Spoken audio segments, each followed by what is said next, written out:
Why traditional cyber risk assessment in cybersecurity is broken. By Luke Irwin. Most cyber risk heat maps look tidy, but Luke Irwin argues that is part of the problem. In the first of a two-part series, republished here with the Aegis Cybersecurity founder's permission, he claims traditional 5x5 risk matrices can give boards a false sense of clarity, while doing little to answer the harder question, where should the next dollar of cyber budget actually go? Anyone who has known me for a while will know this is not a new view.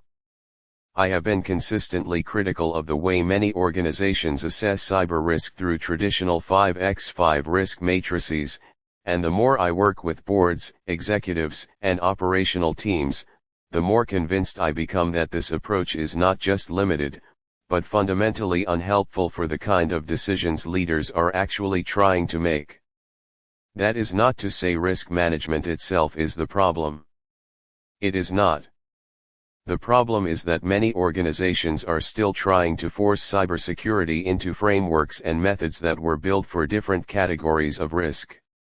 Those methods may work reasonably well for some operational, safety, environmental, or compliance issues, but cybersecurity does not behave in quite the same way. It moves faster, it changes more often, and it is shaped by intelligent human adversaries who adapt their behavior in response to the controls you put in place. That matters more than many people realize.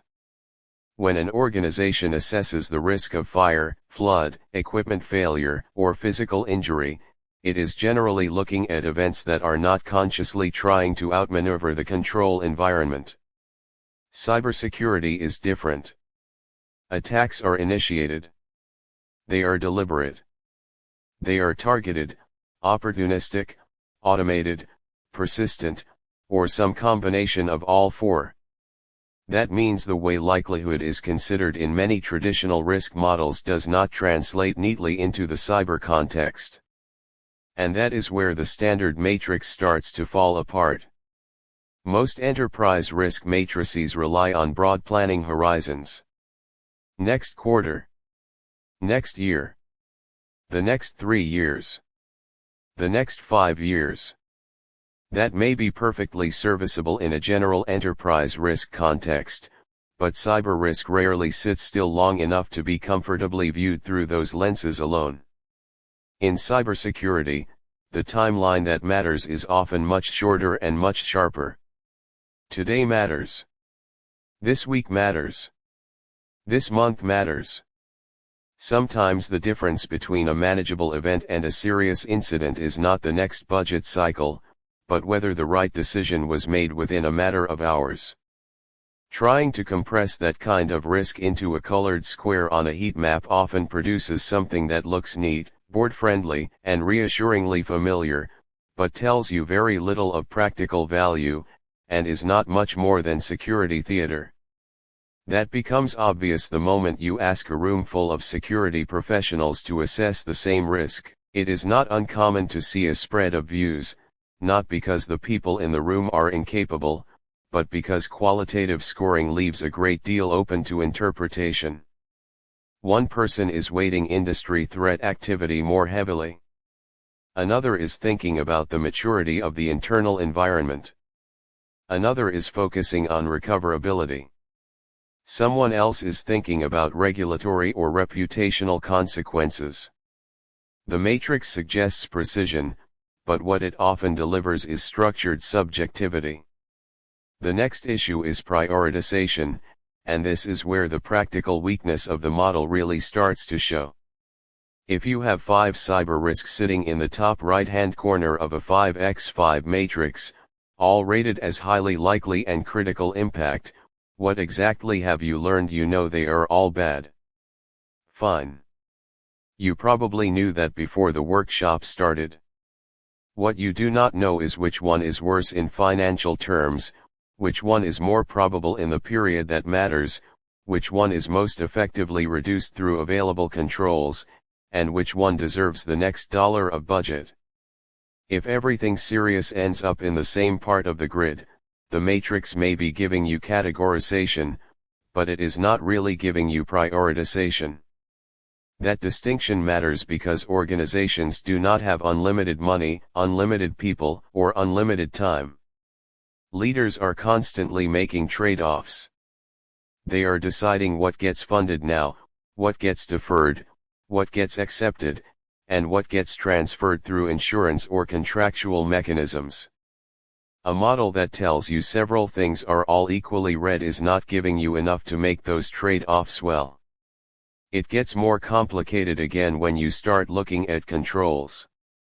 One of the recurring weaknesses in traditional cyber risk scoring is that it rarely reflects the reality that different controls affect risk in different ways. Multi-factor authentication may materially reduce the likelihood of certain forms of compromise, particularly identity-driven attacks, but it does not necessarily reduce the consequence of every incident that could still occur.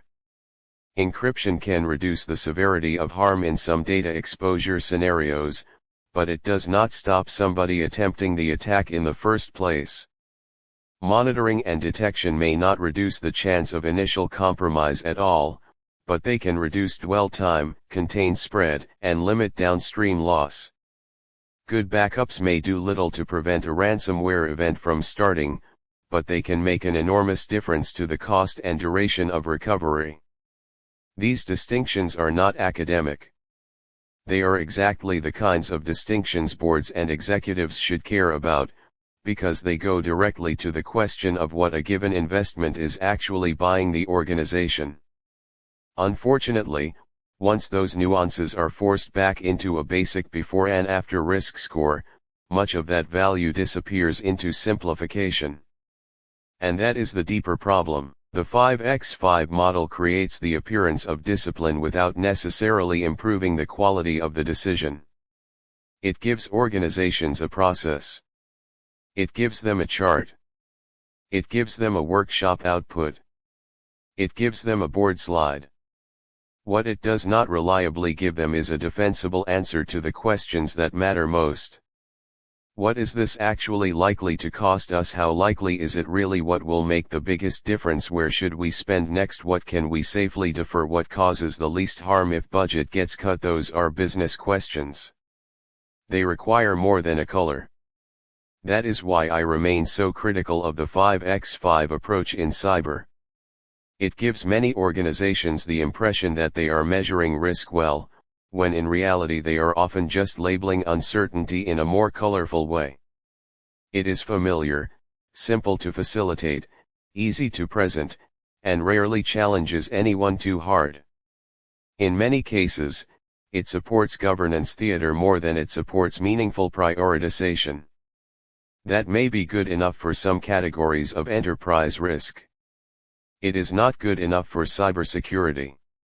Cybersecurity is dynamic, adversarial, and increasingly expensive.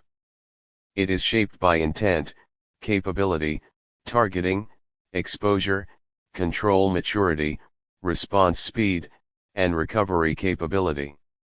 It changes quickly, sometimes violently, and often in ways that do not align with the comfortable cadence of annual risk reviews and broad qualitative scoring.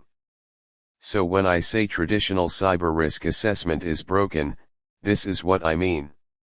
I do not mean risk should not be assessed. It absolutely should. I mean that many organizations are still using a model that was not designed for the pace, behavior, and economics of cyber threat, and then acting surprised when the outputs are vague, inconsistent, and difficult to use for real investment decisions. If all your major cyber risks are rated high, but you still cannot explain which one matters most, what each is likely to cost, or what control will most efficiently reduce the exposure, then you do not really have a prioritization model. What you have a pretty wall poster, that is about as good for maintaining the structural integrity of the building as it is for assessing the actual risk. It is time to do better. Luke Irwin is the founder and principal consultant at Brisbane-based Aegis Cybersecurity, providing advisory services focused on fractional and virtual CISO engagements, governance, risk, and compliance and operational resilience. He has more than 2 decades of experience in information technology, covering ICT operations management and cybersecurity. Disclaimer: the views expressed in this Q&A are those of the individual contributors and do not necessarily reflect the views of itnews or techpartner.news. The content is provided for general informational purposes only and does not constitute legal, financial, or professional advice.